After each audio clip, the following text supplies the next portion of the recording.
Hello everyone, it's Ranger at 64, and welcome back to another League of Legends lore reading video. Today we will be reading the color story of Sejuani. Silence for the Dam by Odin Austin Shafer. Across the frozen river, the distant glowing lights promise warmth and food. Udyr imagined a hearth fire crackling inside one of the city's homes. Around the fire, bending firs rested, prickling with warmth. The loud crack of river ice shook the shaman from his fantasy. Udyr cursed and shivered. The slit had soaked his furs. At the setting sun already hinted at the dangerous freeze that is to come. It was going to be difficult to convince Sejuani to change course. He wasn't looking forward to continuing the conversation, or to rejoining the rest of her army. In the valley below him, the bulk of Sejuani's hosts approach. Through victory, the Winter's Claw tribe had absorbed dozens of clans and all of the Stone-Toothed tribe. Sejuani was a true war mother now, commanding thousands of bloodied warriors, steel-clad mammoth riders, and iceborne. Ahead of the main force, the warriors of Sejuani's vanguard were unpacking yurts to house her blood-sworn and to serve as the command posts for her army. Sejuani's tent, marked with blue wards and covered rune-stitched leather, loomed over the center of the encampment. As Udyr approached, drool slithered down his long jaws, and his teeth gnashed with bottomless hunger. The feelings seemed his own before he spotted a wolfhound trotting past. He snarled at the dog, struggling to regain control of his own jaw and rid himself of the animal's invading consciousness.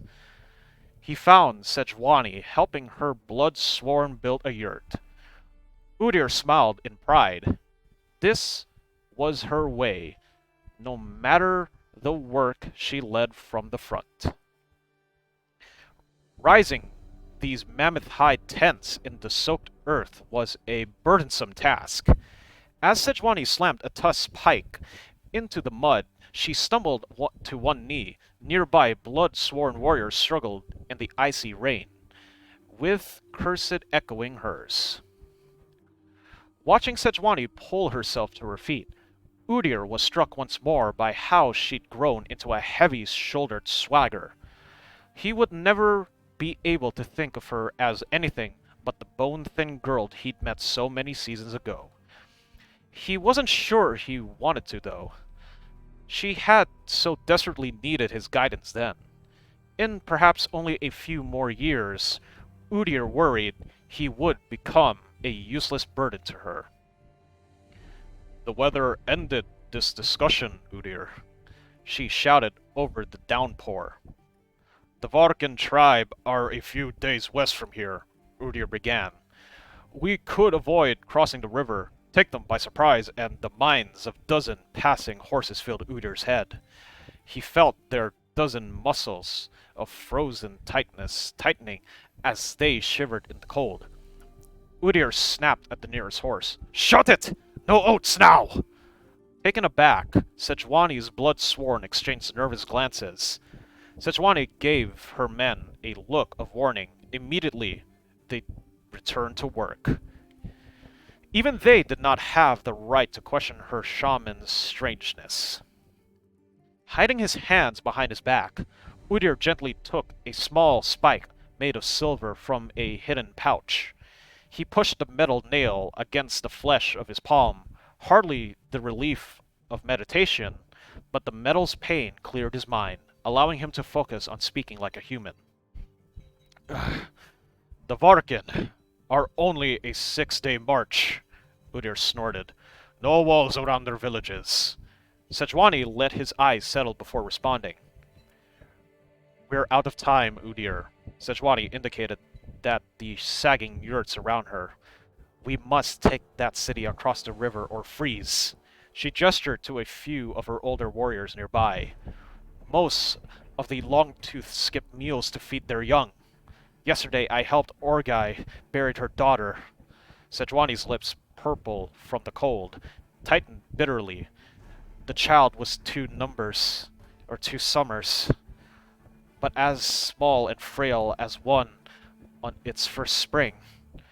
She exhaled and looked away before continuing. I will not be responsible for another child growing too thin to survive the cold. Then attack now, Udyr said, pointing towards the distant city across the river. Trust in your axes and muscle, claws and teeth. The old way. The old way is to use the best warriors, she interrupted. What clan or tribe do I know stronger than the Ursine? How many of us would die crossing that river without their help? I will not watch my army diminish from hunger, not when I promise my people strength and victory. She steadied Udyr's shoulder. I know you have good reasons to fear what they... Ash's army is what I fear, Udyr countered.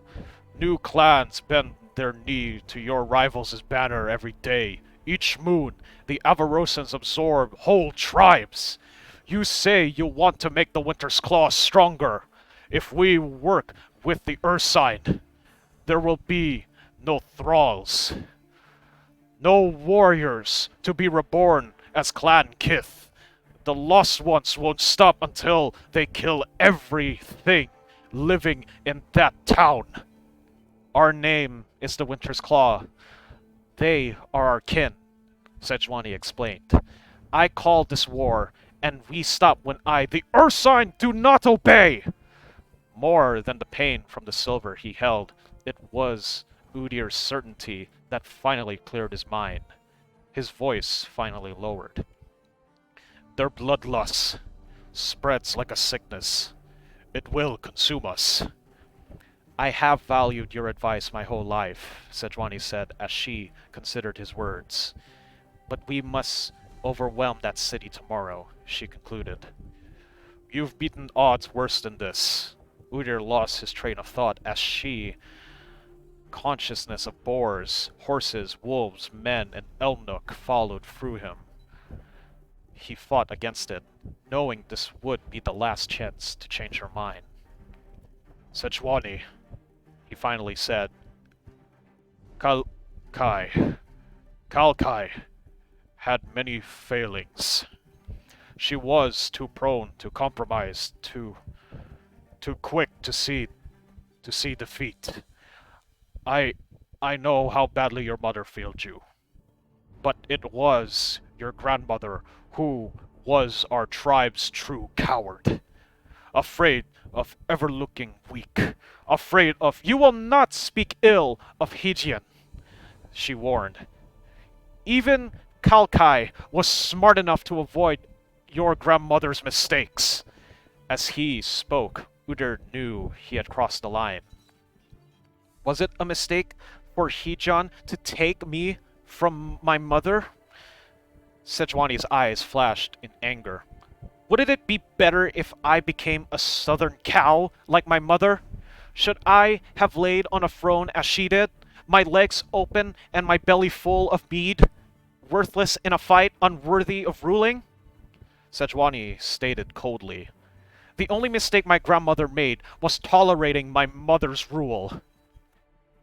Hegian raised you for her own ambitions, and I honor her for that. Any closeness and defense Sejuani had shown, Udyr was gone. I will call the Lost Ones. You may help negotiate with the Ursine, or you may rot in this storm. Udyr's hopes sank. Then I should leave, he said, admitting his defeat. The hounded lord wouldn't be happy to see me. And Udyr had no desire for that unhappy reunion either. Sejuani's face transformed, softening before she gave a cunning smile. No, Sejuani grinned. That's exactly why I need you with me, old friend.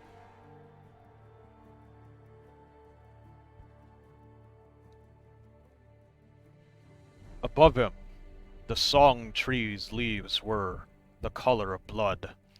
Watching a scarlet leaf fall, Udyr realized how badly he'd misunderstood the color red. In his homeland, he had only seen its hue splash against the white snow. In the Freljord, red was the color of violence. In the Freljord, red was the color of death's approach. But in truth, it was the color of life. As long as they live, every man and beast carried it with them. Udyr's eyes slowly opened.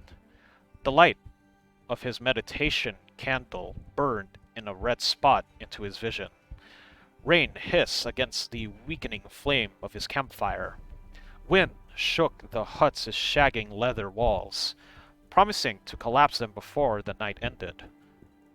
On the ground around him, a thin stream of freezing water flowed between his hides of his yurt floor. He wasn't sitting with monks on a hilltop in foreign lands of Ionia. He was on the edge of Sejuani's camp. This is my home, he thought with bitter pride. It'd been weeks since Udyr had meditated successfully, but there wasn't time to dwell on it. As his current surroundings came into focus, the voices returned. The inescapable capsipy knocked the breath from the shaman. The foreign thoughts of nearby Elnuk, Druvask, and horses flooded his consciousness with feelings that weren't his own. A thunderous soundscape only he and most powerful spirit walkers could hear and could never truly quiet. The emotions of men came next. They were beasts as much as any other. 1,000 scattered thoughts, anger, fear, bitterness, cold. Udyr couldn't hear himself screaming. He simply became aware of the rawness in his throat. The voices wouldn't go away. They never went away. He ripped through his bag searching for the silver nail. The metal burned his fingers as Udyr found it. He plunged it into his palm again and again. The shock of the metal compounded the pain of 1,000-fold. But to quiet the voices, he would give anything. Anything.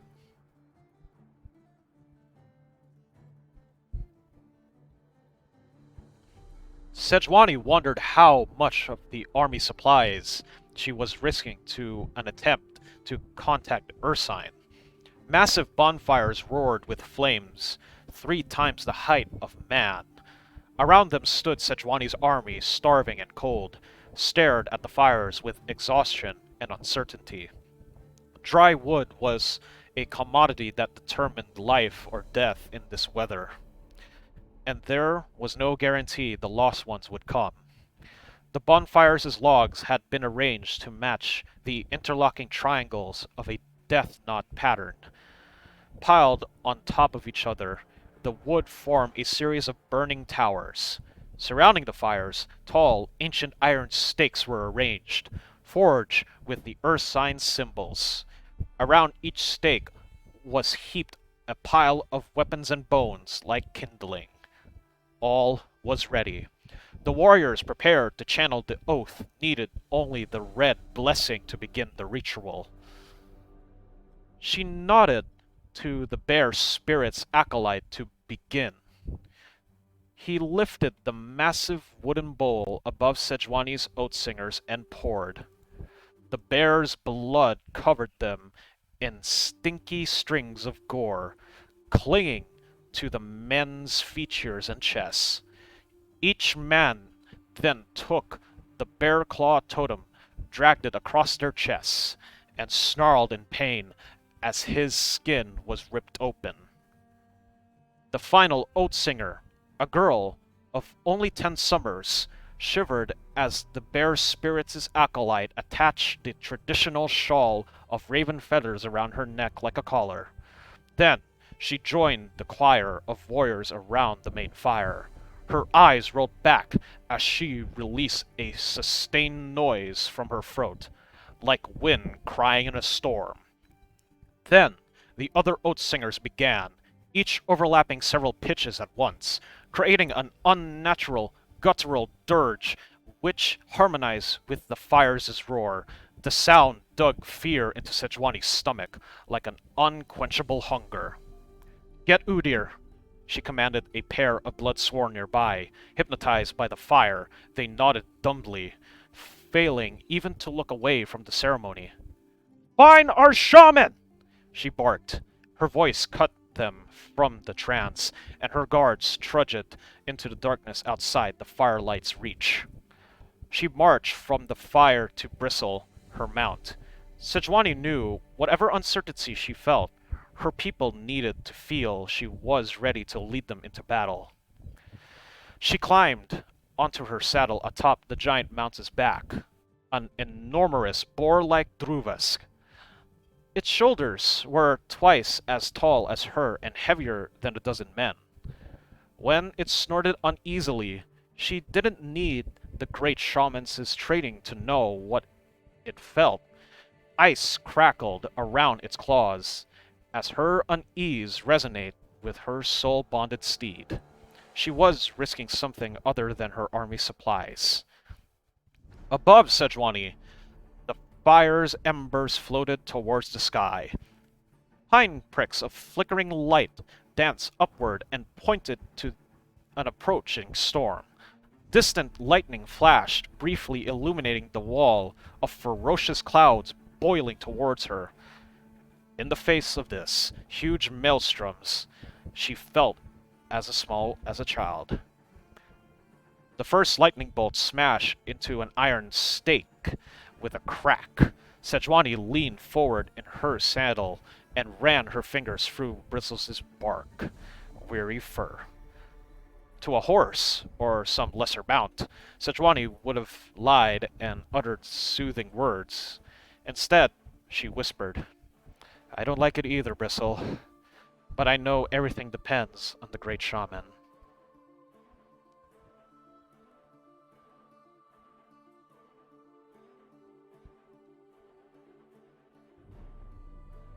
Morning never came. Churning black clouds blocked the sun's return. Udyr shuddered in the cold. The rains had frozen overnight.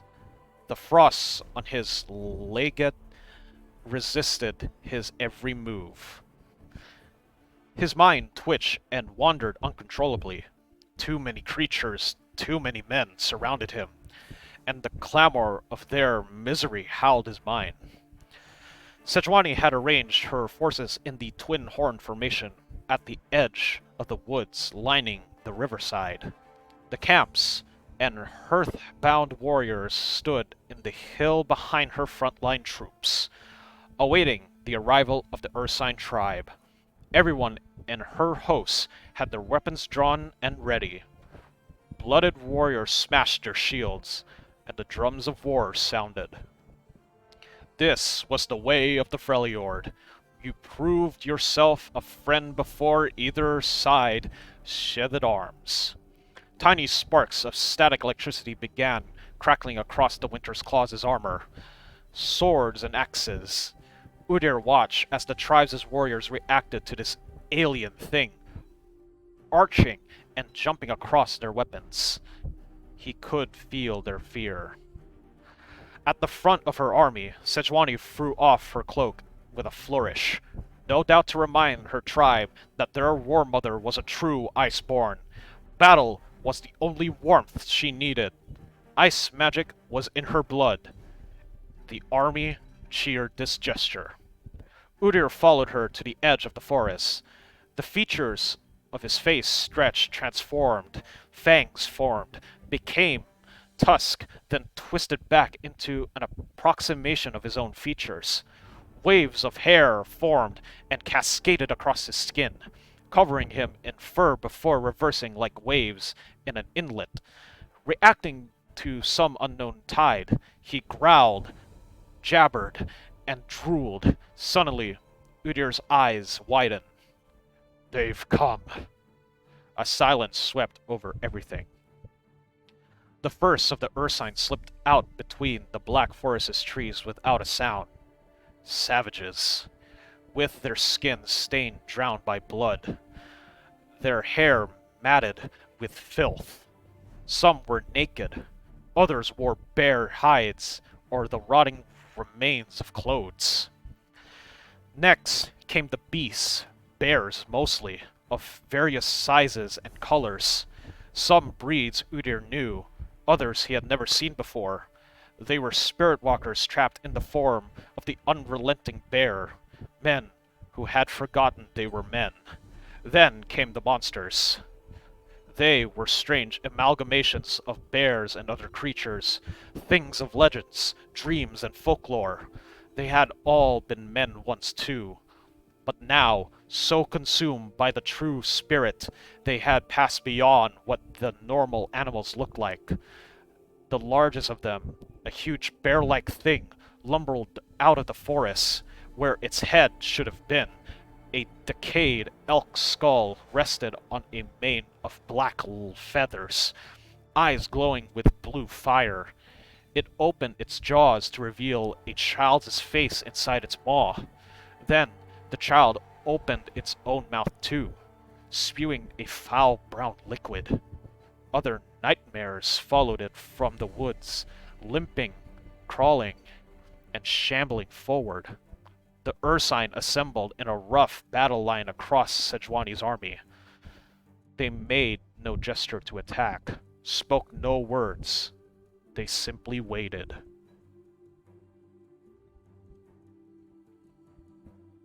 Udyr's ragged breath slowed. His nervous jittering became a hypnotic sway. The pain in his hands dissolved. He recognized a few of the souls across the field from him. Pupils, masters, and former oath singers. Clan shamans he'd known in drink, warriors he'd known in battle. Little of their consciousness remained. Most had forgotten they were men. Some had redded their souls into the raw, singular emotion of the relenting bear's spirit. An unchecked confidence bordering on rage. A man walked from between the trees, wearing only a great raven-feathered cowl and a bearskin cloak. It was the Hounded Lord. "I am Ursine. I come to bring the word of the Volibear," he announced. Udyr remembered him from years before, back when he was Najak, a troubled boy, and an unrestrained spirit walker of great potential. It was Udyr's first pupil, now reduced to the voice of the Ursine. Even searching for it, pulling at the magic around him, Udyr could find little sound coming from Najak's spirit or mind. The boy was gone. "How deeply I failed you," Udyr thought, remembering too late that Najak could hear his mind as clearly as shouted words. "Cowardice is your true failure," the Hounded Lord snarled to answer Udyr's thought. "You torture yourself by trying to control your gift, denying its true power." The wind howled briefly through the ice-covered trees behind them, sounding like ghostly chimes. "Why have you called us Winter's Claw?" "I asked for the strength of the Ursine," Sejuani intoned. "I asked you to fight alongside my host, Hounded Lord." The young spirit walker turned his head from Udyr to Sejuani without moving its lifeless eyes. "You asked wrongly. I am only the voice of the Volibear." "As his agent, I would take your oath as I cannot speak for him. I am simply his instrument." The Hounded Lord interrupted her. He seemed to stare through Sejuani. "Our Lord walks with us." Udyr felt its power before it appeared. The voices, the spirits in his mind from the men around him, which had endlessly plagued him, began to soften. Even that of Sejuani standing beside him, the ring of her annoyance, impatient, faded away. The Volibear had come.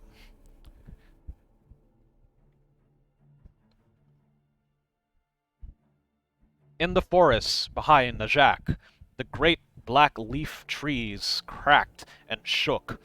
Taller than a mammoth, it stepped out of the woods. Walls of muscle, each limb larger than a man, propelled the beast forward. Its broken, ancient armor of dark metal plates was cacked brown by the dried gore of hundreds of battles. Broken weapons, rusted with age, jutted from its back and shoulders. One half of its face had been stripped of flesh, revealing oily bone, teeth, and horns. From its mouth, an unnatural black blood dripped. Its four eyes, impossibly ancient, alien, and pitiless, looked over Sejuani and Udyr. As the bear spirit's avatar came closer, it was like the quiet at the center of a storm. Udyr's focus became singular. No sounds were left in his head, no animals, no feelings. Even Udyr's own thoughts barely whispered. He felt only the volibear. Its silence felt like nothing, a man or animal. The volibear's consciousness crushed everything with its own purity. Despite Sejuani's armory outnumbering the Ursine by 100 to 1, her warriors backed away from the volibear's approach. Huge war mammoths, veterans of numerous battles against men, trolls, and the scarred Vastaya, trembled in fear. Sejuani gasped at the awesome creature before her.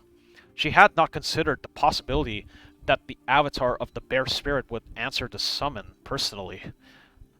Whatever value the lost ones offered, their master was worth 1,000 times that. She steeled herself in her saddle and held her ground against the volibear's slow advance. Instead of fear, ambition flashed across her face. Udyr fought against the silence, trying to speak, to remember the stories of his childhood. Some said even the volibear had been a man once, a great shaman and spirit walker who surrendered himself to the bear spirit so completely that it was able to truly manifest through him. But looking at the scale of this monster, he doubted this thing could ever have been a human. When the volibear stopped in front of Sejuani, lightning cracked across its back. The volibear's questions flooded Udyr's mind. It overwhelmed him. Udyr felt as if the words were bursting from inside his eyes, ripping across his fingertips. "What battle is worthy of us, war child?" The voice reverberated from every Ursine and spirit walker in the field. Sejuani had watched as the hounded lord's eyes rolled backwards, then darkened to black pools before his head tilted back. Now the silent man spoke with a voice like an avalanche. It was as if a thunderstorm had taken control of his throat and shaped itself into those words. But what turned the War Mother in surprise was hearing Udyr whisper the same question. Recovering quickly, Sejuani smiled, then answered with a voice both armies could hear. "I will burn the southern farms. I will hunt their children for sport. I will level their stone walls and houses so that none may stand against us again." She gestured southward. "All that snow touches will be ours. My name will be Fear, and our tribe will rule forever." For a moment, only the sound of Udyr's cloak flapping in the wind followed her proclamation. Above, the black clouds circled like a tempest. "As for our strength," the voice said.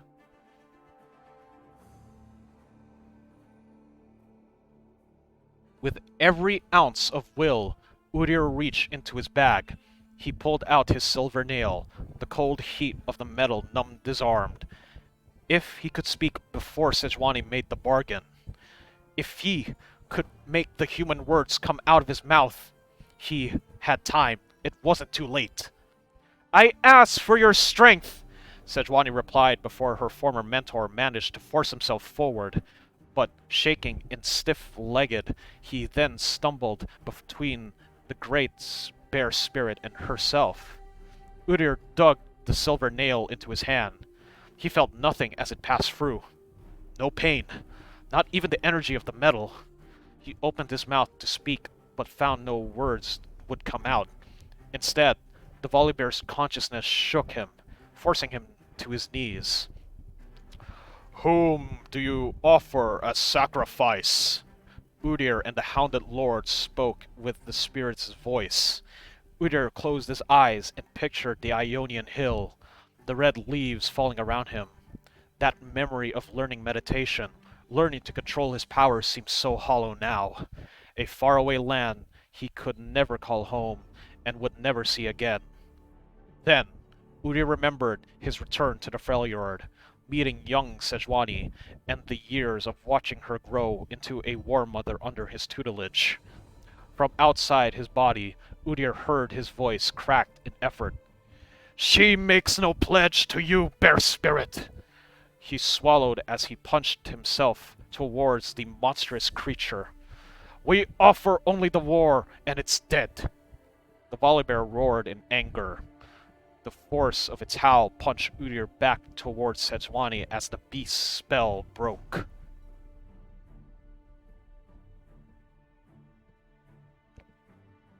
Sejuani had hunted ice worms alone. She had tied her hair into a death knot before, battled a dozens of times in the past, and with those oaths, pledged victory or her own death. She had charged into total darkness and fought trolls blind. But the moment the Volibear's spell broke, when she looked up at the monstrous thing looming over her, she knew now of its true horror. Its hair stood, lightning raged from within its flesh, its scars glowed, electricity poured from its mouth, as if it would explode, and Sejuani felt the most intense fear she'd ever known. She had almost pledged herself and her people to the Ursine. This was the true power of the Volibear. She looked at her former mentor in awe. Somehow he found the strength to stand against its power. "Do you fear war? War? Spirit of the Great Bear?" Udyr screamed at the monster. The massive creature roared again, seeming to become less and less like a bear. Its flesh seemed to lift away. Muscle, fur, and flesh floated apart, connected only by the endless lightning crackling inside it. The Volibear moved to attack. Before it could strike, Sejuani rode straight at it, blocking its path to Udyr. "Will you fight alongside us, bearer of storms and wilds?" Udyr shouted. "Or do you fear our war?" After a long moment, the monster gave an answer. "We fear nothing." Udyr walked through the city's ruined gates. With what was left of the river city, there would be no warm hearths to rid the cold from the night. The structures around him had been reduced to black skeletons. Only scorched timber and stone chimneys remained above the sharp piles of rubber. As he headed to the center of the city, Udyr's footsteps left a pale gray trail in the soot-covered streets. Walls of black smoke swept around him, obscuring the streets and raised stone buildings. When an inky cloud swept aside for a moment, it revealed a dozen Winter's Claw warriors. They form a line around a burning guard tower, surrounding the few survivors and pushing them against the blaze. The remaining town guards desperately, helplessly clawed for an escape, but they were met with only axes and death. Near them, an Ursine butchered the remains of a shopkeeper. It turned its bestial face to look at Udyr. Gore covered its fur. It mindlessly slammed a pair of axes into the man's long-dead corpse. Without stopping, the Ursine bellowed a roar, and the neighboring warriors closed in on the remaining guards, mercilessly pushing them into the fire. These were the first survivors Udyr had seen. The Ursine had smashed through the city's defenses first. Sejuani's forces followed, but they had matched the lost ones' savagery. Even now, Udyr could feel the cruel, unquestioning certainty of the bear spirit keeping through the thoughts of every creature around him. The power of the Ursine was growing. Udyr climbed up the rubble of a stairway to a ruined square, surrounded by tall stone buildings. He found the monster waiting for him. Alone, and in the middle of the city, the bear spirit's avatar impaled corpses on stakes arranged in some unknowable pattern. Black branches and roots grew from the speared bodies around the beasts, like worms slowly crawling from the earth. The flesh and fur on the volibear's face had healed. Its muscles seemed thicker, stronger than before. The volibear's eyes turned to Udyr as the shaman approached. Across its face, a dozen new eyes bloomed, each as dark and cold as a spider's. Perhaps it smelled the foreign magic of the Winter's Claw's shaman, and now deemed him worthy of examination. Somehow Udyr knew this. This time, it spoke to him alone. "I will be reborn. You cannot stop that son of man," the beast said. Udyr removed his cloak. Then, prepared by his evening meditation, he walked through his forms. The undying eagle, the clever lynx, the iron boar, and a dozen more spirited beasts. He paused when he assumed the aspect of the bear spirit. With perfect control, he matched the shape of the giant beast looming over him. Then, finally, Udyr changed from the bear into the sworn enemy of its, the spirit of fire, hearth, and forge, the great ram. Udyr wasn't afraid of the fight he would inevitably have with this creature. He wasn't afraid of anything. His head was clear, and in this certainty, he knew those were bad things. The volibear would consume him as readily as Sejuani, but his resolve did not falter. He had sworn an oath to protect Sejuani as a father would, no matter the cost. "You will not take her," Udyr spat. Silence was the only answer the beast gave as it turned back to its gruesome task.